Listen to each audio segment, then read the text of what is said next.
have, and you've said records matter, and I think that we should get into examining everybody's records. I want John to be able to get in on this, but since this was directed at me, let me just make sure that I address this. First of all, I never said John was unelectable. Somebody asked me specifically what did I think was the difference between myself and John, and I pointed out some areas where I thought we had some differences. And you said that he had changed positions, did you not? And I did, because I thought that I'd been more consistent on those positions. I have no problem, Hillary, with you pointing out areas where you think we have differences. But on health care, for example, the reason that I mandate for children is because children do not have a choice. Adults do. And it's my belief that they will choose to have health care if it is affordable. Now, that's a perfectly legitimate policy difference for us to have. That is different from saying that I will refuse to cover or leave out a bunch of individuals. And the last point I just want to make on this, Charlie, is these are all good public servants, and everybody has great qualifications and has done good things. But what I think is important that we don't do is to try to distort each other's records as election day approaches here in New Hampshire. Because what I think the people of America are looking for are folks who are going to be straight about the issues and are going to be interested in solving problems and bringing people together. That's the reason I think we did so well in Iowa. You've been very patient. You have, and I appreciate it. Thank you. No, you're welcome. You're more than welcome. Let me just say a quick word about this.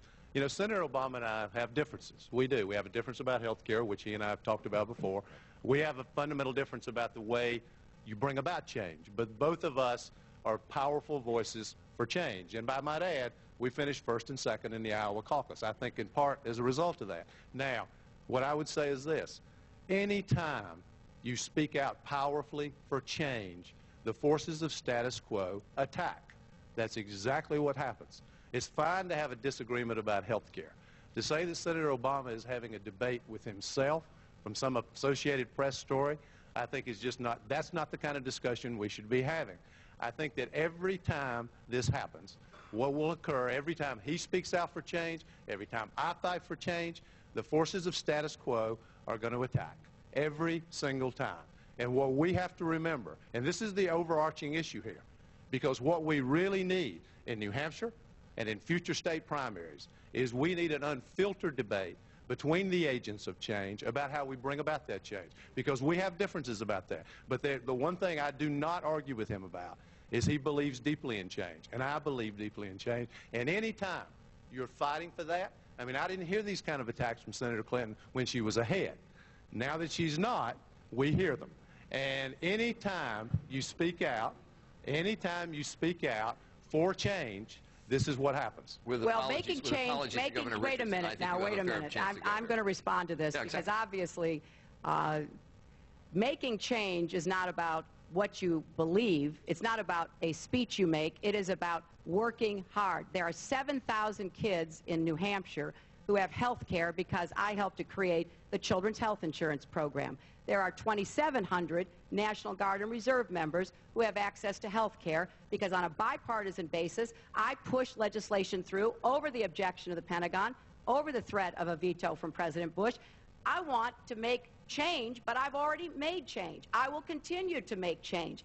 I'm not just running on a promise of change. I'm running on 35 years of change. I'm running on having taken on the drug companies and the health insurance companies, taking on the oil companies. So, you know, I think it is clear that what we need is somebody who can deliver change. And we don't need to be raising the false hopes of our country about what can be delivered.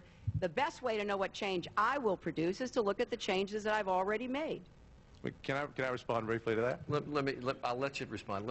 In all fairness to Governor Richardson. Okay. Well, I've been in hostage negotiations that are a lot more civil than this. And,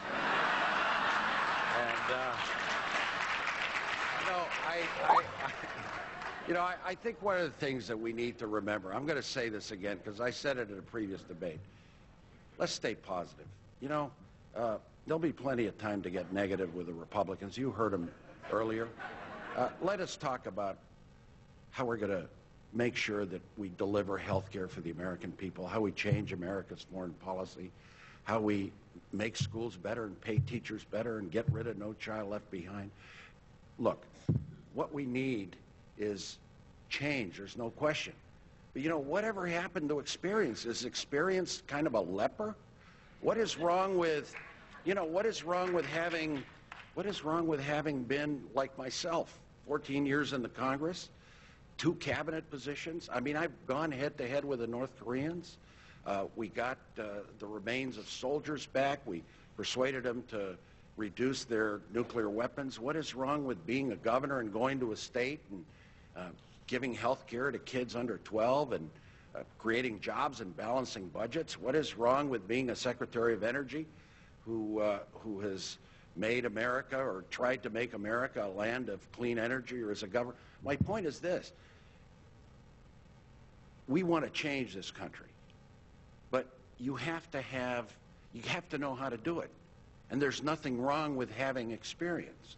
So, you know, I love change. We all are for change. But the question is, examine the record of those that in the past have produced change. And that has taken responsibilities. We need somebody that has been tested.